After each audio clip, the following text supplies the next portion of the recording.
성도 여러분 안녕하세요. 우리 주님께서 오늘도 함께 하시기를 바랍니다. 그러면 사도신경으로 신앙을 고백하며 하나님께 예배하겠습니다. 나는 전능하신 아버지 하나님 천지의 창조주를 믿습니다. 나는 그의 유일하신 아들 우리 주 예수 그리스도를 믿습니다.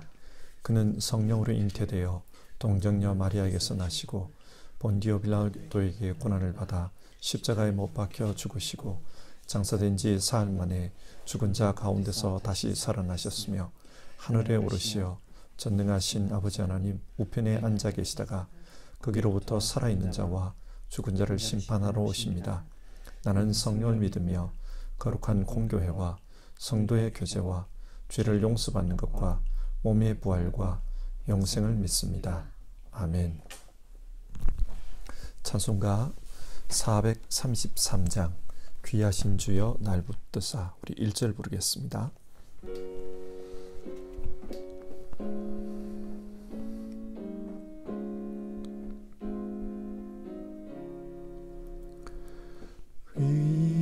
귀하신 주여 날 붙드사 주께로 날마다 더 가까이 저 하늘 나라 나 올라가 구주의 품 안에 늘 안기어 영생의 복 받기 원합니다. 아멘. 오늘은 마태복음 5장 1절에서 12절까지의 말씀을 살펴보겠습니다. 마태복음 5장 1절에서 12절입니다. 예수께서 무리를 보시고 산에 올라가 앉으시니 제자들이 그에게 나아왔다. 예수께서 입을 열어서 그들을 가르치셨다. 마음이 가난한 사람은 복이 있다. 하늘나라가 그들의 것이다. 슬퍼하는 사람은 복이 있다. 하나님이 그들을 위로하실 것이다. 온유한 사람은 복이 있다. 그들이 땅을 차지할 것이다. 의에 줄이고 목마른 사람은 복이 있다. 그들이 배부를 것이다. 자비한 사람은 복이 있다. 하나님이 그들을 자비롭게 대하실 것이다. 마음이 깨끗한 사람은 복이 있다. 그들이 하나님을 볼 것이다. 평화를 이루는 사람은 복이 있다. 하나님이 그들을 자기의 자녀라고 부르실 것이다. 의를 위하여 박해를 받은 사람은 복이 있다. 하늘나라가 그들의 것이다. 너희가 나 때문에 모욕을 당하고 박해를 받고 터무니없는 말로 온갖 비난을 받으면 복이 있다. 너희는 기뻐하고 즐거워하여라. 하늘에서 받을 너희의 상이 크기 때문이다. 너희보다 먼저 온 예언자들도 이와 같이 박해를 받았다. 아멘.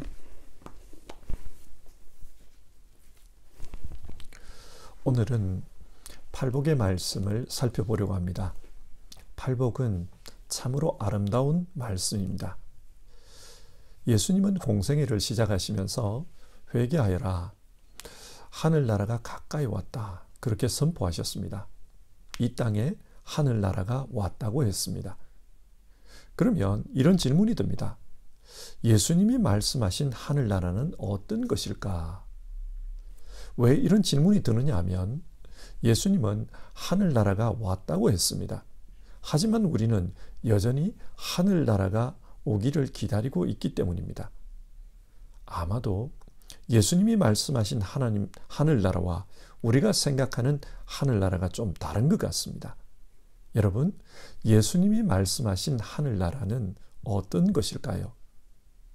이 질문에 대해 성경이 주는 대답이 바로 팔복의 말씀입니다. 그러면 팔복의 말씀을 함께 살펴보겠습니다. 3절부터 12절까지 기록된 팔복의 말씀을 헬라어로 보면 똑같은 구조로 기록되어 있습니다. 문장 제일 앞에 마카리오이, 복되도다, 그런 말이 나옵니다. 그리고 이어서 그 복을 받는 대상이 나옵니다. 마음이 가난한 자, 박해를 받는 자 등등. 그리고 그들이 왜 복을 받은 사람인지 그 이유가 나옵니다.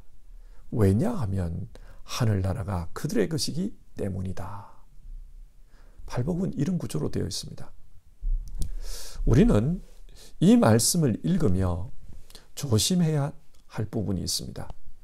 어떤 것을 조심해야 합니까? 예를 들어 마음이 가난한 자는 복이 있다. 왜냐하면 하늘나라가 그들의 것이기 때문이다. 이 말씀을 읽었다고 합시다. 그러면 사람들은 하늘나라 가기 위해서는 마음이 가난해져야 하는구나, 그렇게 생각합니다. 그러면서 어떻게 하면 마음이 가난해질 수 있을까? 그것을 질문합니다. 만약 팔복을 이렇게 읽으면 팔복은 우리가 믿는 신앙의 대원칙과 충돌을 일으킵니다. 여러분, 성경은 하늘나라에 어떻게 갈 수 있다고 합니까? 사람이 노력해야 갈 수 있다고 합니까? 아니면 하나님의 은혜로 갈 수 있다고 합니까? 성경은 하나님의 은혜로, 그리고 그 은혜를 믿는 믿음으로 간다고 합니다. 그런데 은혜로 간다고 해놓고 또 어떤 조건을 갖춰야 갈 수 있다고 가르치면은 그거는 모순입니다. 따라서 팔복은 하나님 나라 가기 위한 조건을 말하는 것이 아니라는 것을 먼저 알아야 합니다. 오히려 이 말씀은 하나님 나라 사람들은 이런 특징을 가지고 있다, 그것에 대한 말씀이라는 것을 기억해야 합니다. 자, 그러면 하나님 나라에 속한 사람들은 어떤 특징을 가지고 있다고 합니까? 먼저 3절, 마음이 가난한 사람은 복이 있다. 하늘나라에 속한 사람들은 마음이 가난하다고 합니다. 그러면 마음이 가난하다는 것이 무슨 뜻입니까? 여기서 가난하다로 번역된 말은 헬라어 포토코스인데 삶이 파손된 상태, 그것을 가리킵니다. 삶이 부서진 상태를 가리켜요. 예를 들어 바울 사도를 생각해 봅시다. 부활하신 예수님을 만나기 전에 바울은 스스로 의로운 사람이라고 생각하며 살았습니다. 왜냐하면 율법을 잘 지켰기 때문입니다. 그런데 부활하신 예수님을 만난 후 자기 자신이 죄인 중에 괴수라고 생각합니다. 왜 그런가? 천지의 주인이신 주님을 대적하며 그 주님의 원수로 살았기 때문입니다. 그래서 자기 자신은 파선한 배와 같은 인생이다, 그렇게 생각합니다.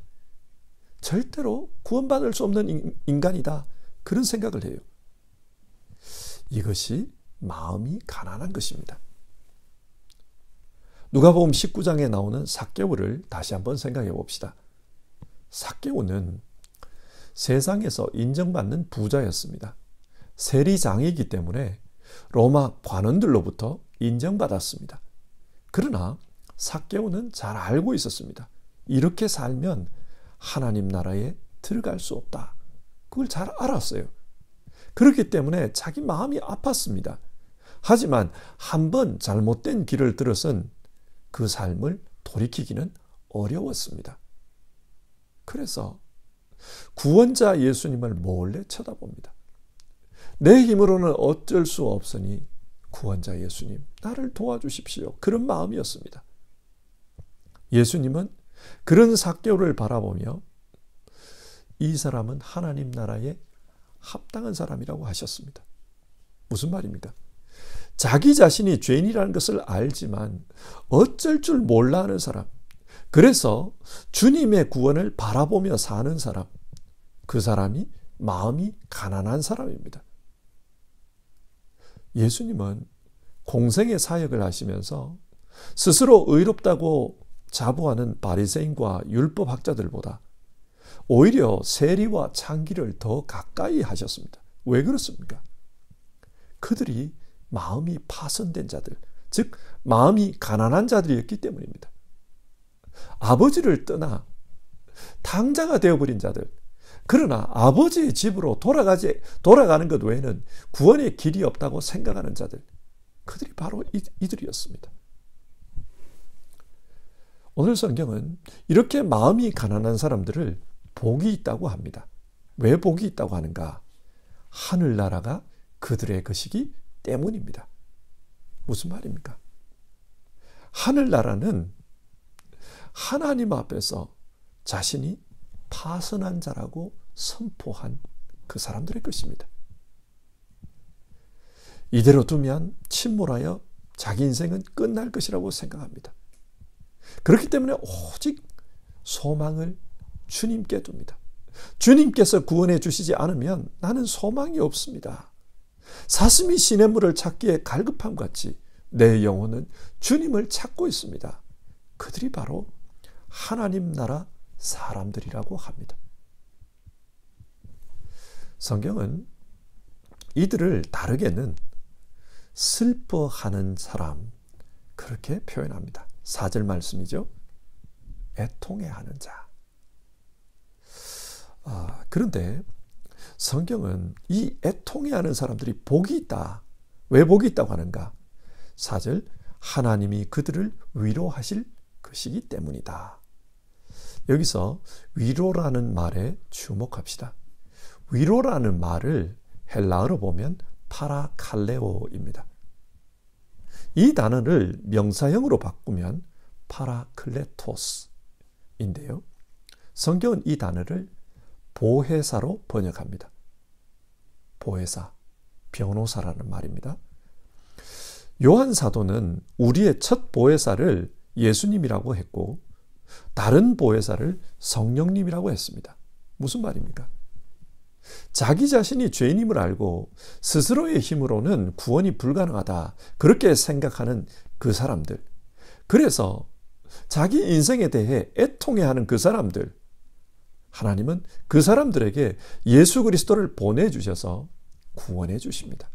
그리고 성령님을 보내주셔서 진짜 하나님의 사람으로 살 수 있도록 도와주십니다. 이것이 오늘 성경이 말하는 하나님의 위로입니다. 하나님은 이렇게 위로해 주십니다. 이렇게 하나님의 위로를 받는 사람들은 마음이 온유해집니다. 5절, 온유한 사람은 복이 있다. 여기서 온유하다로 번역된 말은 원래 동물을 길들일 때 사용하는 단어입니다. 예를 들어 야생마가 있다고 합시다. 아주 거치게 날뜁니다. 힘이 장사입니다. 그런데 그 야생마가 훈련이 되면 그 다음에는 아주 온순해집니다. 사람의 말을 잘 듣습니다. 그것이 온유한 것입니다. 자기 자신에게는 구원의 능력이 없음을 알고 하나님을 바라는 사람, 그리고 그 하나님이 십자가를 통해 구원해 주시고 보혜사 성령으로 인도해 주시는 사람, 그 사람은 이제 하나님의 손에 길들여집니다. 성령의 역사로 말미암아 사랑, 희락, 화평, 오래 참음, 자비, 양선, 충성, 온유, 절제, 성령의 열매를 맺습니다. 그래서 하나님의 사람으로, 하나님의 성품을 닮은 사람으로 살아가게 됩니다. 성경은 이런 사람들에게 하나님이 땅을 주신다고 했습니다. 여기서 말하는 땅은 하늘나라를 가리킵니다. 하늘나라 분깃을 주신다는 말입니다. 그 사람의 삶이 하나님의 뜻이 이루어지는 하늘나라가 되는 것입니다. 누가복음 17장을 보면 사람들이 예수님께 하나님 나라가 언제 옵니까? 그것을 묻습니다. 그러자 예수님은 하늘나라는 눈으로 볼 수 있는 모습으로 오지 않는다. 또 여기 있다, 저기 있다 말할 수도 없다. 왜냐하면 하늘나라는 너희 가운데 있기 때문이다. 그렇게 말씀하셨습니다. 예수님이 말씀하시는 하나님 나라, 즉 하늘나라는 하나님의 뜻이 우리 가운데 이루어지는 것입니다. 우리 안에 하나님의 통치가 이루어지는 것입니다. 물론 세상 마지막에 새 하늘과 새 땅이 하늘로부터 내려옵니다. 그런 하나님 나라도 있습니다. 그러나 지금 이 땅에서도 예수님을 통해 성령님을 통해 우리 안에 하나님의 뜻이 이루어지는 그 하늘나라가 있다는 말입니다. 그 하늘나라가 우리 안에 임합니다. 이런 사람들은 자기 삶에서 하나님의 의, 그 의가 이루어지기를 원하고 그것을 위해 살아갑니다. 6절, 의에 줄이고 목마른 사람은 복이 있다. 하나님의 뜻, 하나님의 구원, 그 의가 이루어지는 것에 삶이 목말라 있습니다. 요즘 뉴스를 보니까 비트코인, 도지코인, 이런 코인에 대한 기사가 많이 나와요. 사람들은 지금 가상화폐에 많은 투자를 하고 있다고 합니다. 그리고 세계 여러 나라에서 부동산 가격이 많이 올랐다고 합니다. 돈은 많이 풀렸고 금리는 낮으니까 사람들이 그 돈을 이런 곳에 투자하기 때문에 그런 현상이 나타납니다. 사람들은 이렇게 하면 더 많은 사람들은 어떻게 하면 더 많은 돈을 벌 수 있을까? 그 문제에 관심이 많습니다. 대부분의 사람들은 이런 문제에 관심을 두고 살아갑니다. 그러나 자기 삶 속에 하나님 나라가 이루어진 사람은 이것보다는 하나님의 뜻, 하나님의 구원, 하나님의 의에 관심이 많습니다. 어떻게 하면 내 인생이 하나님의 뜻을 이루는 삶을 살 수 있을까? 그것에 관심을 가지고 살아갑니다. 하나님은 이렇게 하나님의 뜻이 이루어지기를 간구하는 그 사람에게 배부르게 하시겠다고 하십니다. 배부르게 하시겠다. 이게 무슨 뜻입니까? 예수님은 자기 자신을 생명의 떡이라고 했습니다. 영생의 물이라고 했습니다. 예수님은 하나님의 뜻을 추구하며 사는 사람에게 이런 하늘 양식으로 채워주겠다. 배부르게 해주겠다. 그렇게 말씀하셨습니다.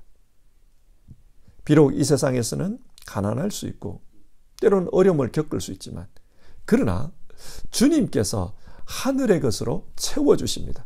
그래서 그 삶에 평강이 있습니다. 그래서 하늘의 것으로 말미암는 만족, 즉 삶의 부요함이 그 사람에게 가득하게 된다는 말입니다. 세상에서는 가난하나 절대 가난하지 않습니다. 세상에서 우겨쌈을 당하나 절대로 우겨쌈을 당하지 않습니다. 그 삶은 늘 하나님이 주시는 자유와 평강으로 넘칩니다. 자, 이런 사람들은 다른 사람에게 자비를 베풉니다. 개역개정 성경은 자비를 베푼다는 말을 긍휼히 여긴다. 긍휼히 여긴 자는 긍휼히 여김을 받는다. 그렇게 번역했습니다. 사람을 불쌍히 여기는 겁니다. 가끔씩 성도님들이 저 사람 참 불쌍하다. 그런 말씀을 하는 것을 듣습니다.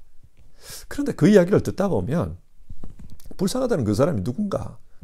자기를 괴롭히는 사람인 경우가 많아요. 자기가 오히려 괴롭힘을 당하고 있습니다. 그러면 인간적으로 볼 때 괴롭힘을 당하는 자기가 불쌍한데 그렇게 말하지 않고 오히려 자기를 괴롭히는 그 사람을 보고 불쌍하다 그럽니다. 왜 그렇습니까? 하늘나라의 가치를 추구하며 사는 사람 입장에서는 땅의 끝 때문에 다른 사람을 힘들게 하는 그 사람이 불쌍한 겁니다. 그래서 그 사람을 위해 기도하고 그 사람이 하늘나라를 알았으면 좋겠다. 그런 마음으로 그 사람을 대합니다. 그분은 이미 하나님의 불쌍히 여겨주심, 그것을 경험했기 때문에 저 사람도 좀 그 불쌍히 여김을 당했으면 좋겠다. 그런 생각을 하는 것입니다. 자, 이렇게 살아가는 사람은 마음이 깨끗한 자라고 해요. 여러분, 깨끗하다는 것이 어떤 걸 가리킵니까? 불순물이 없는 순수한 상태를 가리킵니다. 우리는 세상을 살면서 마음속에 여러 가지가 혼합되어 있는 경우가 있습니다. 그러다 보면 근심이 많아요. 염려가 있습니다. 예수님은 마태복음 6장에서 너희는 두 주인을 섬겨서는 안 된다. 그렇게 말씀하셨어요. 하나님을 섬기든지 재물을 섬기든지 둘 중에 하나를 섬겨야 한다. 그렇게 말했어요. 그런데 많은 경우 세상과 하나님 사이에서 양다리를 걸치려고 하는 것을 봅니다. 정말 하나님을 바라고 사는 사람은 자기 전부를 하나님께 걸어야 합니다. 그게 마음이 깨끗한 겁니다. 그렇게 자기 전부를 하나님께 걸고 사는 사람은 그 마음 안에 하나님으로 가득합니다. 그렇기 때문에 자기 안에서 역사하시는 하나님을 볼 수밖에 없습니다. 하나님이 도와주십니다. 하나님이 인도해 주십니다. 하나님을 볼 것이며 하나님을 봅니다. 그리고 이런 사람은 이 세상에서 평화를 위해 살아갑니다. 이 세상에는 이기적인 마음으로 사는 사람들이 많기 때문에 분열과 차별이 있습니다. 그리고 경쟁 속에서 더 많은 것을 차지하기 위해 서로 다툽니다. 하지만 이런 세상에서 하늘나라 사람들은 어떻게 하면 함께 살 수 있을까? 그것을 고민합니다. 왜 그렇습니까? 하나님은 화평케 하시는 분인데 어떻게 하면 그 화평케 하시는 하나님의 뜻을 이룰 수 있을까? 그것을 생각하기 때문입니다. 그런데 서로 경쟁하고 서로 이기려고 하고 서로 짓밟고 올라서려고 하는 그런 세상에서 화평케 하는 삶을 살려고 하면 세상 사람들이 싫어해요. 어렵게 만듭니다. 박해가 있습니다. 그러나 하나님은 좋아하십니다. 그래서 이들에게 큰 상을 주실 것이다. 그렇게 말씀합니다. 자, 오늘 팔복의 말씀을 한번 정리해 봅시다. 예수님께서 가르쳐 주신 이 팔복의 말씀은 정말 아름다운 말씀입니다. 이 말씀이 아름다운 이유는 어떻게 하면 복을 받을 수 있는가? 그 비결을 가르쳐 주기 때문이 아니라 누가 하나님의 사람인가? 누가 하늘나라의 사람인가? 그것을 우리에게 선포해 주기 때문에 아름다운 말씀입니다. 예수님 당시 유대는 참 가난했습니다. 그리고 힘이 없었습니다. 오랜 기간 동안 외세에 짓눌렸고 식민지 백성으로 수탈을 당했기 때문에 가난하고 힘이 없었습니다. 그들은 스스로는 어떻게 해볼 수 없다는 것을 알았어요. 구원의 소망이 자기들에게는 없음을 알았습니다. 그래서 어수속히 메시아가 오셔서 우리를 구원해 주셔야만 우리는 하늘나라를 살 수 있다. 다른 방법은 없다. 그렇게 생각했습니다. 그런 가운데 예수님이 찾아오셔서 하늘나라가 이미 임했다. 그렇게 말씀합니다.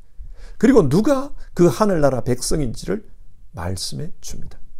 누가 하늘나라 백성입니까? 오늘 팔복의 말씀에 따르면 그 시대에 메시아를 기다리고 있던 그 사람들이 바로 하늘나라 백성이었습니다. 그들은 마음이 가난했습니다. 우리 힘으로는 구원을 얻을 수 없다. 메시아가 오시는 것 외에는 다른 길이 없다. 그들은 마음이 가난했습니다. 이 사람들은 자신들의 진면목을 알기 때문에 자신들은 희망이 없는 사람이라는 그 진면목을 알기 때문에 그래서 애통해하며 삽니다. 의에 줄이고 목마른 자로서 살아갑니다. 그리고 주님을 믿고 메시아를 믿고 그 메시아의 통치에 길들여지기를 소망하며 살아갑니다. 이것이 온유함입니다. 그리고 철저히 하나님만 바라보며 살기 때문에 그 마음은 깨끗합니다. 예수님은 이 사람들을 일컬어 하늘나라 백성이라고 했습니다. 이 하늘나라 백성은 이웃에 대해서도 주님의 가르침대로 그렇게 살아갑니다. 이웃을 불쌍히 여깁니다. 평화를 이루기 위해서 노력합니다.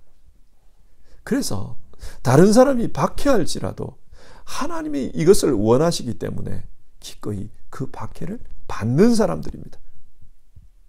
성도 여러분, 오늘 이 팔복의 이야기가 남의 이야기로 들립니까? 아닙니다.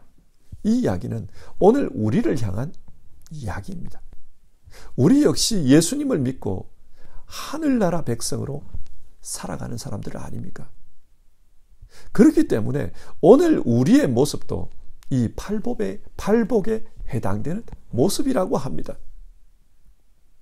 근데 여러분, 우리의 현실은 어떻습니까? 우리 모두는 하늘나라 백성입니다. 따라서 우리 모두도 이 팔복에서 말씀하신 그 모습으로 그렇게 살고 있어야 합니다. 그러나 이 세상에 길들여져 하늘나라 백성이라고 하면서도 이 세상에 찌들어 살고 세상의 축복과 세상의 가치관, 세상의 목표를 향해 달려갈 때가 있습니다. 그래서 세상에 지쳐서 그렇게 살아갈 때가 있습니다. 오늘 성경 말씀은 우리가 누구인지를 다시 한번 일깨워 줍니다. 우리 모두는 이미 하늘나라 백성입니다. 팔복의 사람들입니다. 저는 신앙 문제를 생각할 때마다 세속화라는 이 단어가 참 무섭게 다가옵니다. 세속화. 하늘나라 백성들이 세상 사람들 속에 살면서 세상 사람으로 변질되어 버리는 것을 가리킵니다. 오늘 팔복의 말씀을 읽으며 우리가 어떤 사람인지를 다시 한번 생각해 봅시다. 그리고 세속화가 심하게 일어나는 이 세상 속에서도 하늘나라 백성으로서 우리 하나님 자녀답게 그렇게 살 수 있었으면 좋겠습니다. 우리 433장 4절 찬송 부르고요. 같이 기도하겠습니다.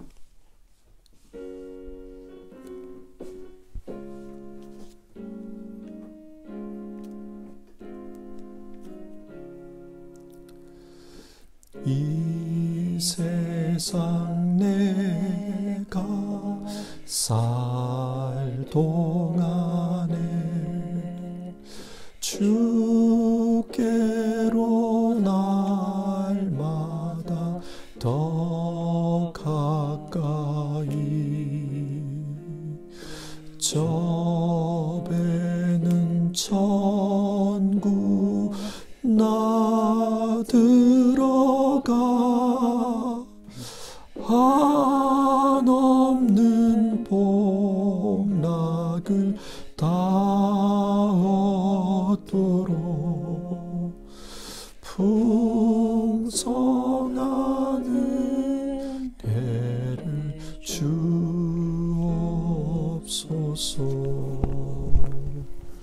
우리 시간 같이 기도합시다. 하나님, 우리를 일컬어 팔복의 사람이라고 하셨습니다. 우리 모두는 하늘나라 백성이라고 하셨습니다. 세속화가 심각한 이 시대, 우리 모두 하늘나라 백성답게 그렇게 살 수 있도록 도와주시옵소서. 우리가 누구인지를 알고 정말 하늘나라 백성답게 살 수 있도록 도와주시옵소서. 우리 같이 기도해 봅시다.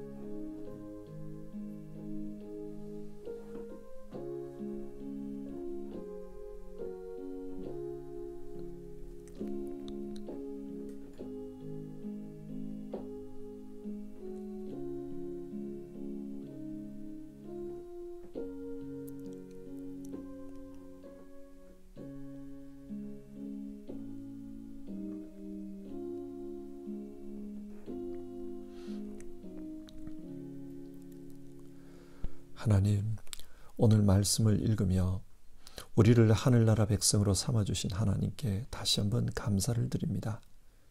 우리는 가난한 자입니다. 우리는 스스로의 힘으로 하늘나라에 도달할 수 없는 자입니다. 그러나 하나님께서 우리를 사랑하셔서 예수 그리스도 보내주시고 성령 하나님 보내주셔서 하늘나라 백성 삼아주신 것 너무 감사를 드립니다. 그러나 하나님, 세속화가 심각하게 일어나는 이 세상 속에서 우리가 살다 보니 하늘나라 백성이면서도 하늘나라 백성답게 살지 못할 때가 참 많은 것을 깨닫습니다. 우리 모두 하늘나라 백성답게 살 수 있도록 우리를 도와주시옵소서. 우리 심령 가운데 역사해 주시고 우리가 누구인지를 기억하며 살 수 있도록 늘 우리를 일깨워 주시옵소서. 하나님, 오늘도 하나님 앞에 예배드리며 하늘나라 백성으로 살고자 그렇게 생각하는 많은 우리 성도님들 한 분 한 분의 심령 속에 우리 주님 도와주시고 우리 성령님 역사해 주시옵소서. 하나님, 오늘 태문자 집사님 장례식이 있습니다. 이 장례식 가운데 함께 해주시고 유족들을 위로하여 주시옵소서. 주님의 은혜가 그 가정에 임하기를 바랍니다. 그리고 태문자 집사님과 오랜 시간 함께 살아왔던 우리 성도님들 마음도 위로해 주시옵소서. 우리 주님 예수님의 이름으로 기도드립니다. 아멘. 하늘에 계신 우리 아버지, 아버지의 이름을 거룩히 하시며 아버지의 나라가 오게 하시며 아버지의 뜻이 하늘에서 같이 땅에서도 이루어지게 하소서. 오늘 우리에게 일용할 양식을 주시고 우리가 우리에게 잘못한 사람을 용서하여 준 것 같이 우리 죄를 용서하여 주시고 우리를 시험에 빠지지 않게 하시고 악에서 구하소서. 나라와 권능과 영광이 영원히 아버지의 것입니다. 아멘.